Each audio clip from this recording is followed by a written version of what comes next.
One with the global official event taking place in France. There you see French President Emmanuel Macron with his wife Brigitte continuing to receive global leaders. 60 world leaders will be attending. American President Donald Trump is already there, and we saw the Israeli Prime Minister as well, Benjamin Netanyahu, arriving, and several global leaders from across the world. But we're also marking South African events at the Union Buildings here in Pretoria, but 60 other countries having a simultaneous celebration all over the world, because different countries have different stories to tell about the participation of their armies, their country armies, in this particular war that was called the War to End All Wars, which we know, of course, was not the end, because in 1939 the world went to war again in the Second World War.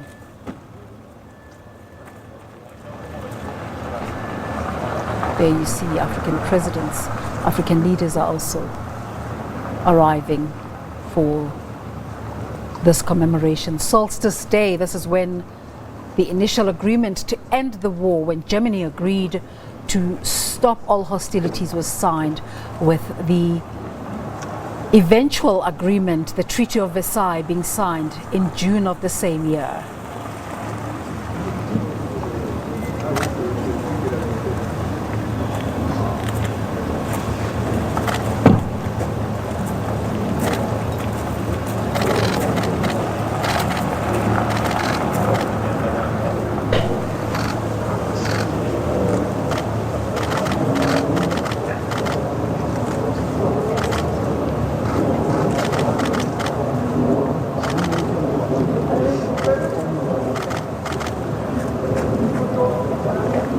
Opo.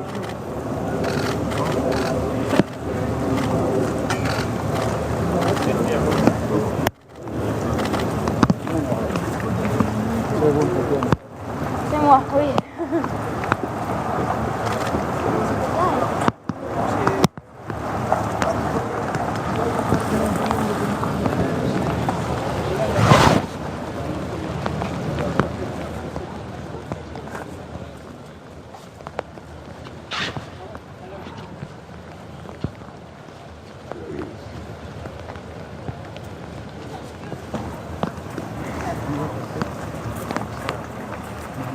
60 countries, but we're looking at two events specifically here on the SABC.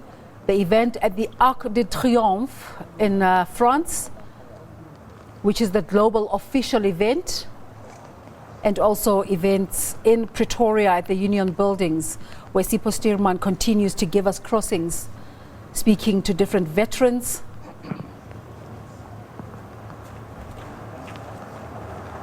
And former army leaders in terms of South Africa's involvement in World War I. A busy week of diplomacy for President Emmanuel Macron.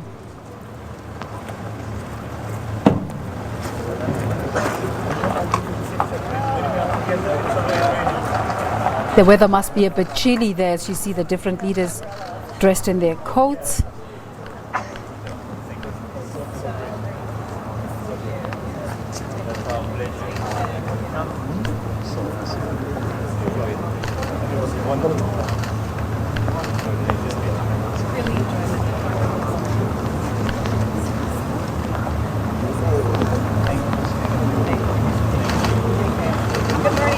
Multiple films and stories have been told about the events of World War I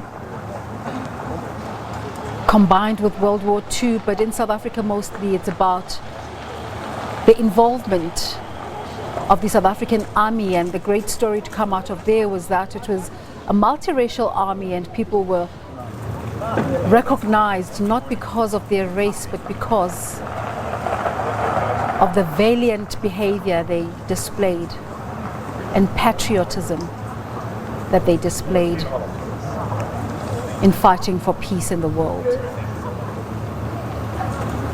As ironic as it is that the world had to go to war to bring about peace.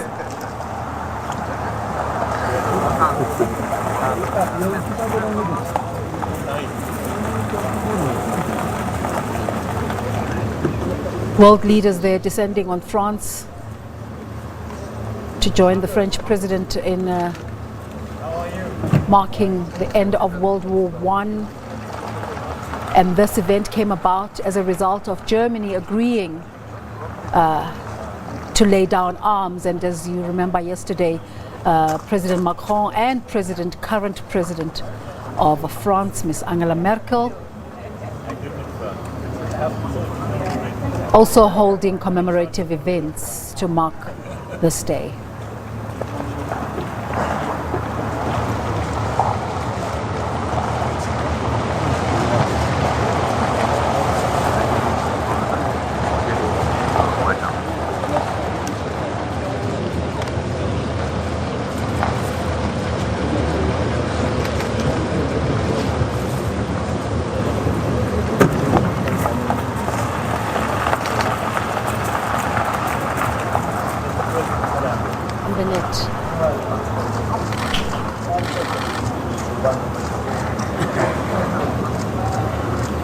Attends le président.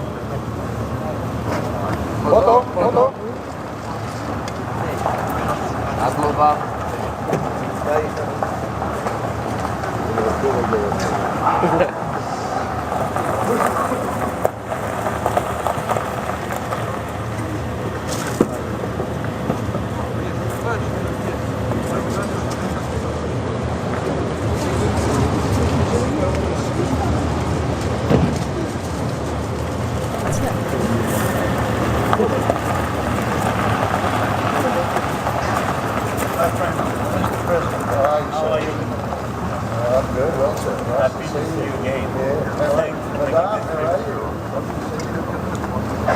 Please, Your Excellency. Circus grab.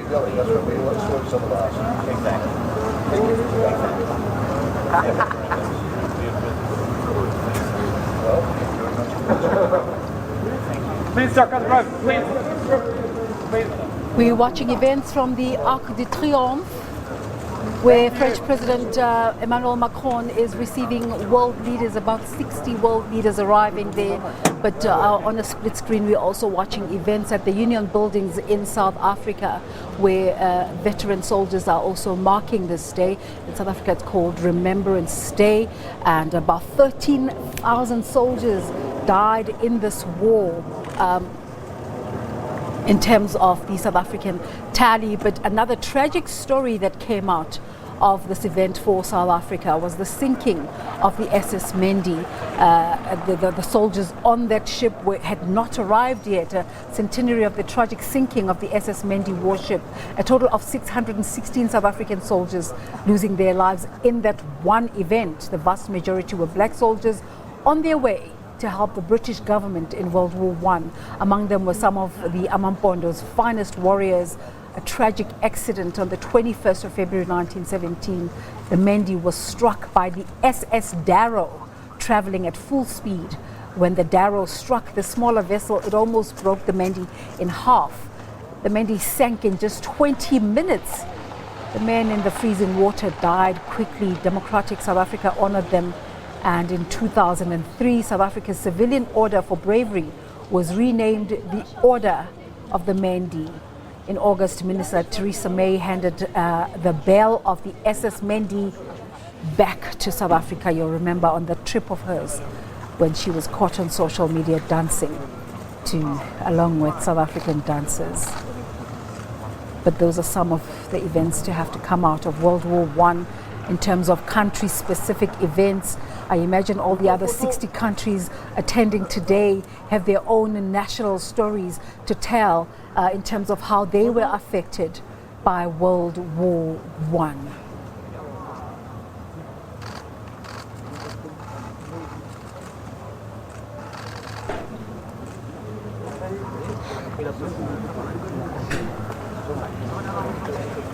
A very busy diplomacy day for President Emmanuel Macron of France.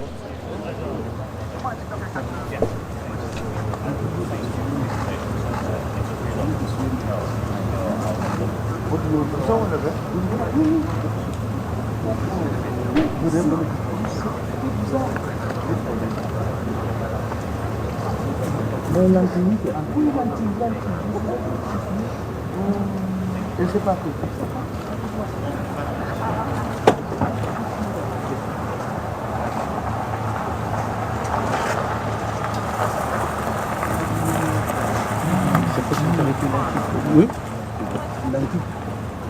Non, ça je vais te le faire, oui. On est là comme ça.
We're watching live events from the Arc de Triomphe in France, where the official global commemoration of the end of World War I is taking place.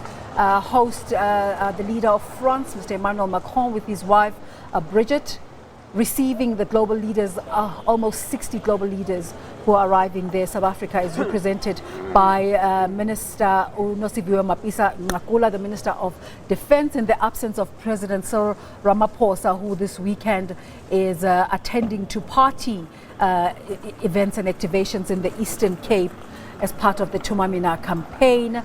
But there you have it, the South African events taking place in Pretoria at the Union Buildings, with the absence of the president, of course. But Prime Minister, some of the events in the lead up today, Prime Minister Theresa May and Belgian Prime Minister Charles Michel laid wreaths at the graves of the first and last British soldiers to be killed during the Great War at the cemetery near Mons, Belgium. The graves lie opposite one another in what may be called a poignant symbol that brings home the eternal bond between them and every member of the armed forces who gave their lives. The Guardian reports that between the firing of the bullet that killed 16-year-old John Parr from Finchley, North London in August 1914, and the ringing out of the shot that struck down 40-year-old George Edwin Ellison from Leeds on 11 November 1918, around 750,000 British men had been killed in what at the time was the deadliest conflict the world had ever seen.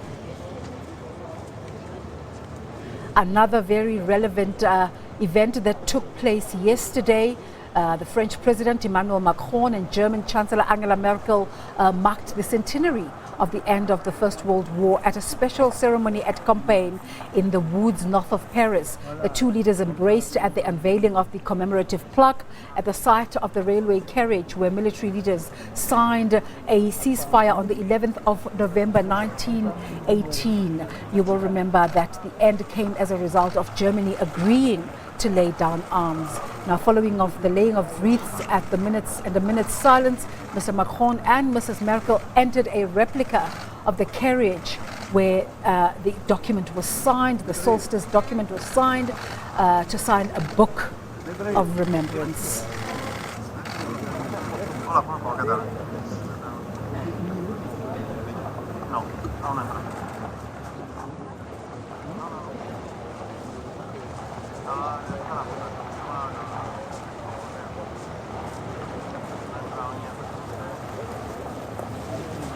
Yeah.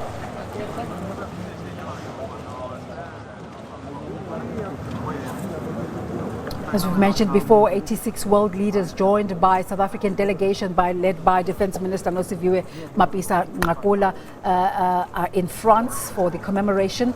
French President Emmanuel Macron says the ceremony will not only be a somber remembrance of those who died in the war, but also a call for international cooperation. Let's look at this package by Elena Casa. Here at Delville Wood, South African troops fought one of the bloodiest battles of the country's history in July 1916. More than 3,000 soldiers defended the wood, 143 survived. This tree was the only one left standing. It still has shrapnel from the battle in its trunk. It is very important that these memorials and the commemorations themselves to ensure that it does not happen again and their death was not in vain. So we have this a moral obligation to commemorate these soldiers for their ultimate sacrifice in the defense of freedom. This memorial was originally built in 1926 and only named white soldiers. It's been redeveloped since South Africa's transition to democracy to reflect the role of the 21,000 black South African troops who fought on French battlefields. This memorial, inaugurated in 2016, is engraved with every name of the more than 13,000 South African soldiers killed in World War I. Organised alphabetically without race or regiment, it gives South Africa's war dead an equality they didn't have in life. Delville Wood attracts many South African visitors, some of whom are learning this history for the first time. It's very emotional. Standing in the same place and looking at the gravestones outside, you just get this feeling of such a big waste, in such a small time.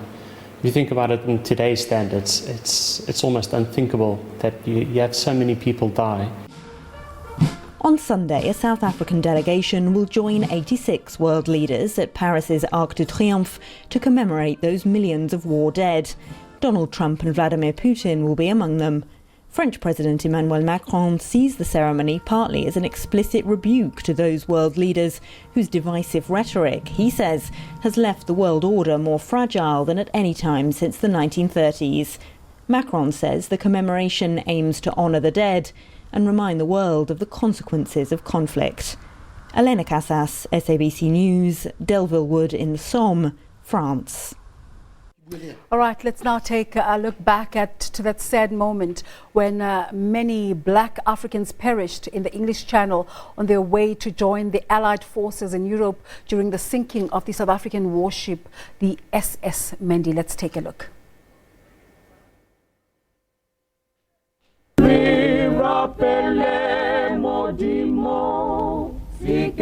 Be quiet and calm, my countrymen.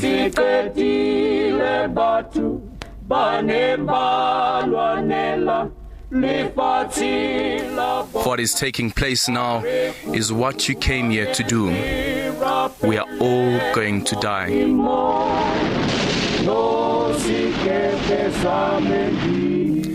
Jim Jamangile, do you remember these words? Spoken by Reverend Goba as the English Channel swallowed you and 600 men.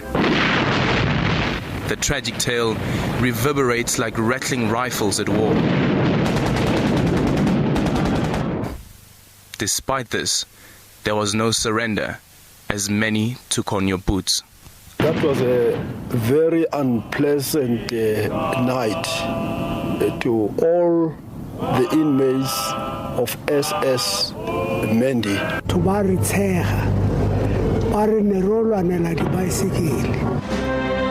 Clearly, Black Lives Matter is a century-long campaign. Unarmed, you are part of what's perceived a white man's war. Stunned by your bravery, Mwabisi, your brother's son, took up arms. But this was a different kind of war, on home soil. When I joined the National Defense Force, or when I decided to be a soldier, I joined like any other person. Just, I want to defend my country, I want to go and fight for my country. The battle continued through the years. And soon, under the blue African sky, we would be equal.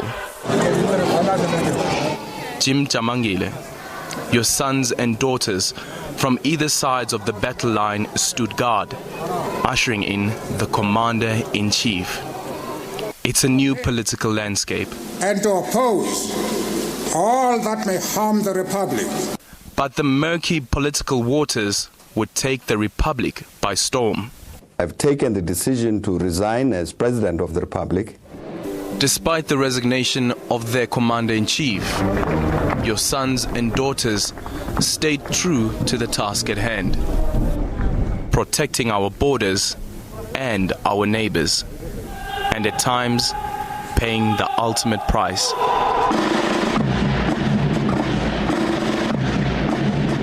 Soldiers have no right to life. That's our uniqueness. Soldiers have no right to life. They too gave life from a tree in Mozambique, gave hope to orphans who lost their parents in Nigeria, and built a school for children in the DRC. We're an instrument, the last line of defense of the RSA. And then, of course, in the Defense Force itself, when everything comes to a halt, the Defense Force comes into the picture. And then we try, in fact, to a limited extent, of course, to build our own inherent capabilities to be able to do everything. Jim Jamangile, as we remember you and your fallen countrymen, we can't forget that some graves lie unmarked on foreign soil.